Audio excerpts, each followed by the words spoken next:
Hey guys, Vazzy back here with a late night trade simulation as JJ Peterka has finally been moved from the Buffalo Sabres and is on the way to the Utah Mammoth. Huge trade coming down. It is almost midnight my time. Let's go jump into NHL 25 and start breaking everything down from this trade. So here is the trade in game. It is a 2-for-1 for Peterka. Michael Kesselring and Josh Doan going back to Buffalo. So let's start things out with Kesselring. And you have to give him credit. Ever since going to Arizona/Utah, he's honestly looked really good. Former 6th-round pick of the Edmonton Oilers, and really not all that much was expected of Michael Kesselring back in the day, but he's been a nice find for Utah, and he's been a real surprise fitting in on their top 4 pretty good. At the end of this season coming up, he will need a contract. He is getting paid $1.4 million for one more season. Also going back, Josh Doan, son of Shane Doan. And again, he's a guy who looks like he's going to be pretty good. A former 2nd-round pick back in 2021. Came up at the end of last season, played 11 games, put up 9 points, and honestly, he looked pretty solid. The one thing with him is he is still a little bit unproven. Still very early on into his NHL career. At the end of this next season coming up as well, he will need a contract making $925,000 for one more year. In exchange for JJ Peterka. Peterka is the kind of player you want to acquire whenever they come up. The issue is they don't often come up for trade. He is 22 years of age himself. He put up 50 points last year.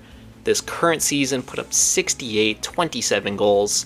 And yeah, overall, he has just been phenomenal for Buffalo in that top 6 role. He does need a contract currently as he is a RFA this summer.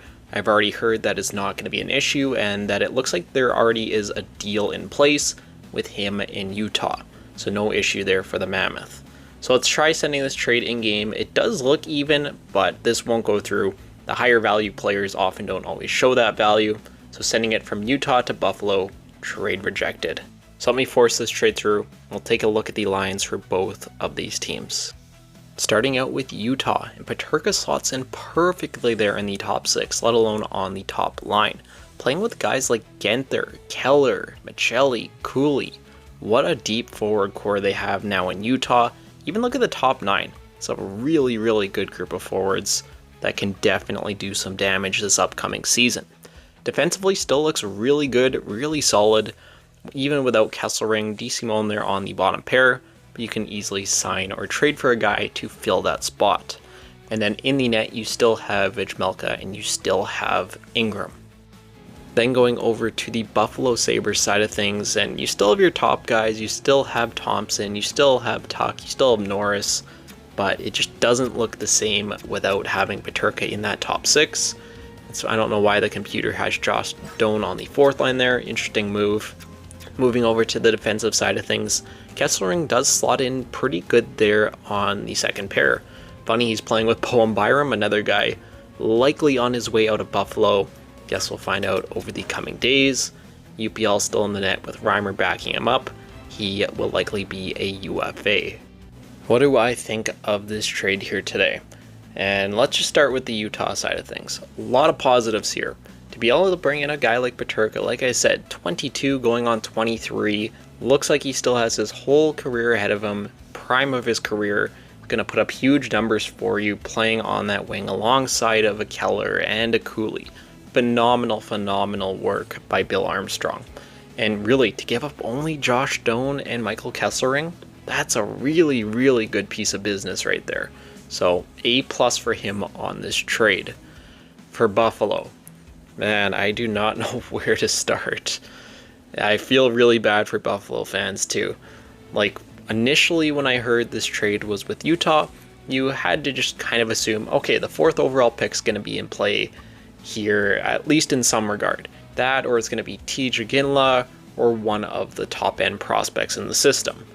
And not saying that Kesselring and Doan aren't great players, they are, but I think you're just looking for something a little bit better for JJ Peterka.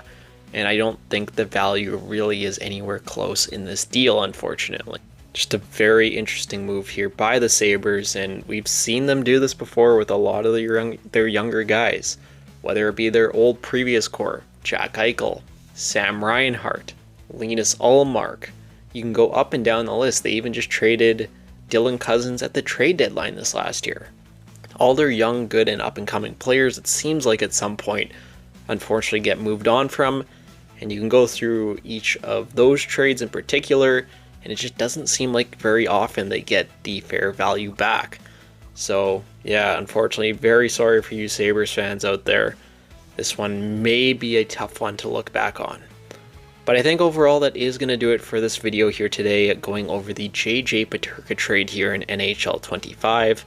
Definitely let me know, what do you guys think of this trade here down below in the comments, and I will see you all in the next video.